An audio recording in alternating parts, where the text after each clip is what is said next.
Hey guys, how's it going? Today I am going to take a closer look at this Wilton Versatools Mix and Mash Spatula that I purchased from Amazon just a little over a month ago. They call it a Mix and Mash Spatula. I usually call these type of utensils a meat chopper. I'm sure everyone out there has their own name for this type of utensil.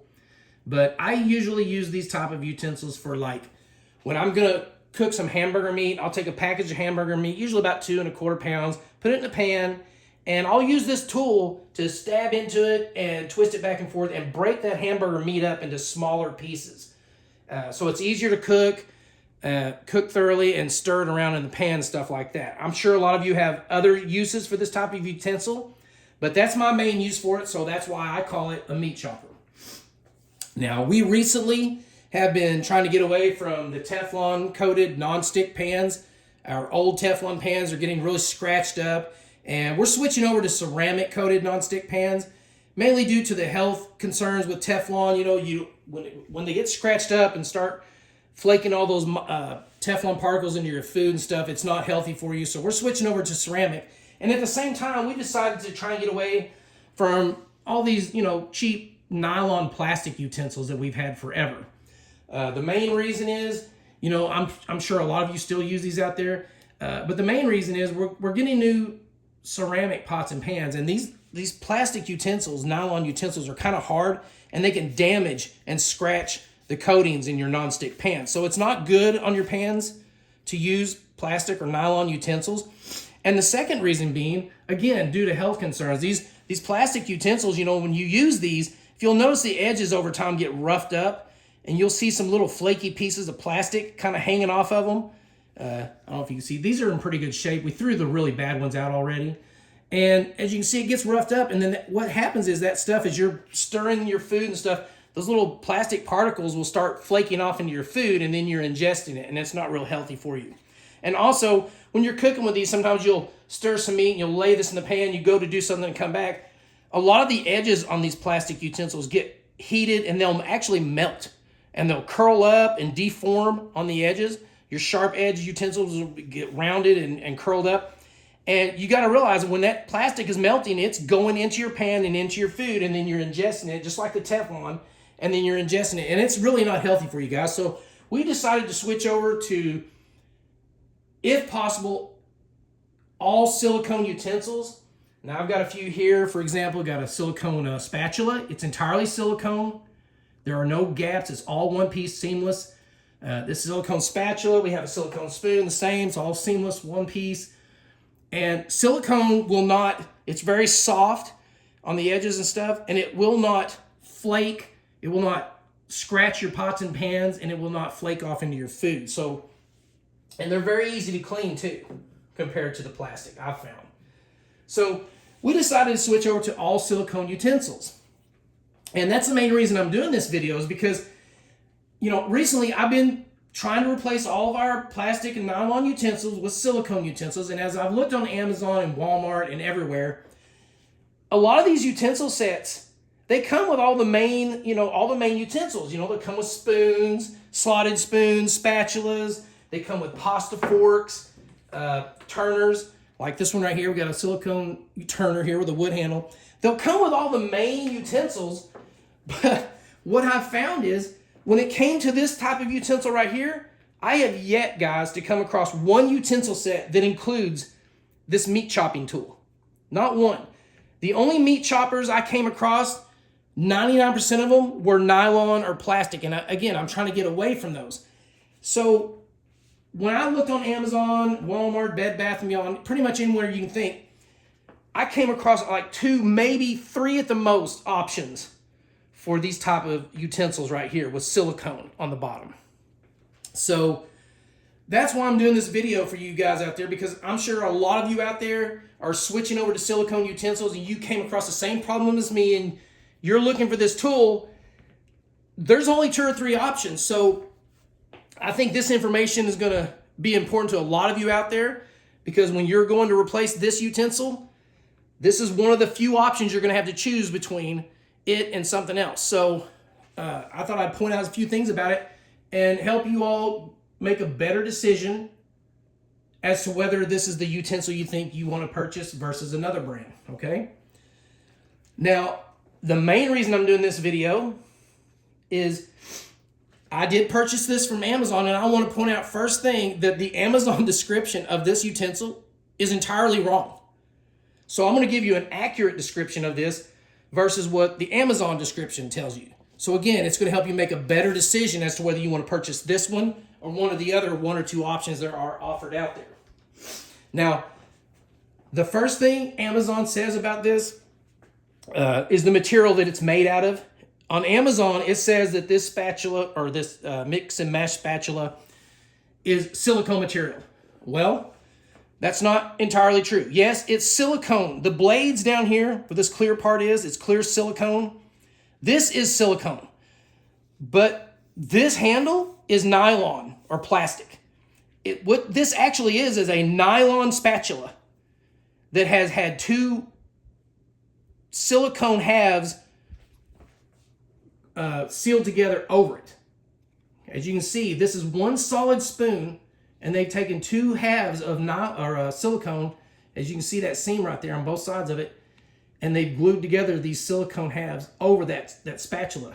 So yes, it's silicone down here, but it's not silicone up here. I was wanting an entire silicone utensil if I could get it. And in the description it said it was entirely silicone, so I figured this would be grippy and silicone up here, but no, it's plastic, guys. So that's the first thing I wanted to point out. The other thing the Amazon description says is the measurements. Okay, they say that this utensil is 13 inches long and the blades are 5 inches wide. Well, that's wrong too. I actually measured this with a tape measure, and this utensil is actually 11 inches from the bottom to the top of the handle. So the overall length is actually 11 inches. And if you measure from the corner of this blade to this blade, it's 2 1/4 inches. And as you'll notice, it gets a little wider as it goes up. Not much, but it does get a little wider. So it goes from 2 1/4 inches right here up to about 2 1/2 inches at the top. Somewhere between 2 1/4 to about 2 1/2. It was kind of hard to measure across here, but so you're going from about 2 1/4 to 2 1/2 inches wide. Nowhere near the 5 inches that Amazon states. So I wanted to point that out. And then also on Amazon in the description, they state that this utensil is not dishwasher safe, okay? But if you'll look on the back of the packaging, right here, the package that actually came in, if you can see it right there, it says rinse and thoroughly dry with a soft cloth, and it is dishwasher safe. So all the things in the Amazon description actually contradict what the packaging and a tape measure actually tells you. So I wanted to point that stuff out real quick for some of you out there that if you looked at those dimensions and the material and stuff and that was dissuading you from purchasing that, I wanted to give you accurate description of this tool before you purchased it or a different one. Now let's just get right to it and actually look at the tool itself, okay? Again, if you look on the package, it says right here, it's a Wilton VersaTools Mix and Mash Spatula, okay? And if you look on the back down here by the barcode, it says right down there, right here, it says made in China. So yes, it is made in China, but I will point out that when I looked at the package, when I received it, it was shipped from a place called Kitchen Supply from Shelbyville, Kentucky. Now, I don't know if you're familiar with Kitchen Supply, but I thought I'd point that out. I don't know if it's a website or an actual store, but if you're familiar with Kitchen Supply, that is where this came from. And just to look at it, this is a blue-green color. It's kind of dim in here. It's kind of, a cloudy day. It's kind of hard to get any light in here, but this is a blue-green. It's not blue or green. It's kind of a blue-green color, okay? And the blades are clear silicone. You can see the blue from the spatula underneath shining through, but this is just clear silicone down here at the bottom. And the handle, again, is nylon. It's kind of a plastic nylon. It's got a real fine texture to it, but it's real fine. You can barely feel it. So this handle is kind of slick. It's not smooth slick, but it's pretty slick. When I turn that in my hand, there's no grip whatsoever at all. And if you'll notice right here at the top, it has the Wilton brand in raised letters. If I turn it sideways, you can kind of see the letters are kind of raised. So you can feel them with your hand right there, with your finger. You don't notice it when you're actually using it really, but they do stick up. They're not like flat. And then it does have a hole to hang on a rack or a pin or wherever you want to hang it. And it's rounded at the top, okay? There is a gap. I prefer seamless one-piece tools or utensils. There is a gap right here, but that silicone meets up against that plastic really tight. I don't really see an air gap in there, so I'm not real concerned about it trapping food or water in there, because the silicone is like really tight against the plastic, so it doesn't look like there's gonna be much of a problem with food or water getting trapped down in there. Like I see on some of these other type of utensils where silicone meets wood. Sometimes when you press down these silicone utensils like these with the wood handle, that will spread out and you'll get a gap there and you'll get sauce or food and water trapped down and you could get mold and stuff. And that's why I prefer a seamless one-piece utensil versus these wood meets utensil or a meets silicone or stainless meets silicone, stuff like that. But it does have a little gap, okay? But it is, like I said, it's pretty tight. I don't really see any air gap, so I'm not really concerned about it on this tool. And the other thing I'll point out is, again, this is just a blue-green plastic spatula with silicone laid over it, okay? And because of that, it's a little end heavy. Down here where the silicone is at, it actually has some weight, whereas this silicone spatula has no weight to it. So when you're holding this, it actually pulls down here. It's actually got a little weight. It's not super heavy, but it's noticeable compared to, if you've been using plastic and nylon utensils, they're basically weightless, okay? But this thing, you can actually has a little heft to it on the end. It does have a little weight to it, so it is a little end heavy. So I thought I'd point that out as well. As far as the blades, down here at the bottom, with the spatula blades down here, this is all clear silicone over a plastic spatula, okay? And where where the silicone goes over oops, you can't see. Where the silicone goes over the plastic spatula, it's very, very firm. It has no give at all. Maybe right here on the very corners, if you really, it's got a little give right there. But everywhere else, there's no give in this silicone at all. But these two side fins, these side blades, as you can see, I don't know if you can turn, you can see they're kind of flexible, okay? They're pretty flexible. You can bend them, whereas you can't do it at all with these, but they're a little flexible. So you got two hard blades and then you got two more flexible blades right here. Now, they're fairly firm, okay? But I believe they left them like this so that if you're using batter in a bowl or something, you want to use it to stir batter, you could actually use these softer, more flexible blades to kind of skim the sides and scrape the sides of your bowl and get the batter off your bowl and stuff like that.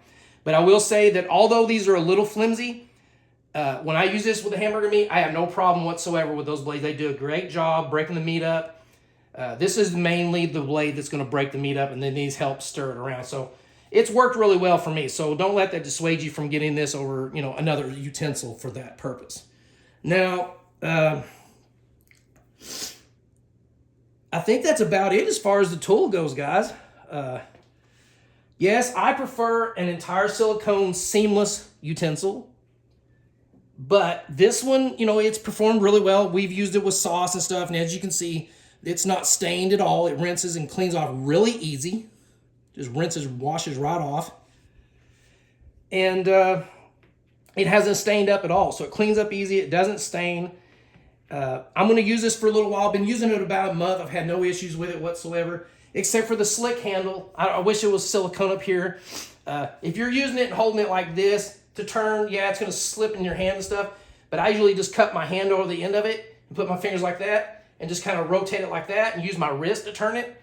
And I have no problem gripping it and using it like that. So, yeah, I just thought I'd point that out too. If I have any issues with it, if it starts developing stains or, the silicone starts letting go or getting food trapped down in here or something like that, any kind of issues whatsoever, I'll do a real quick follow-up video and just point out any kind of issues I had with this tool later. But so far, it's performed pretty well. So yeah, that's about it, guys. I hope you enjoyed the video. I hope it was helpful to some of you out there trying to make a decision between this tool and maybe a different one. And I hope you enjoyed the video. Hope you learned something from it that you were wanting to know. If you did enjoy the video, guys, give me a thumbs up. It helps me a lot, guys. A lot of people watch videos and they don't hit the like or subscribe. They don't realize how much it helps. And better yet, subscribe to the channel. It doesn't cost you a penny. It helps me a lot. And then when you subscribe to the channel, it just notifies you every time I post a new video. You know, draw your attention to come back and look and see what my new video was about and see if it's anything you want to learn anything about. So again, guys, I appreciate you taking the time to watch my video, and I hope you have a great day. Thanks for watching.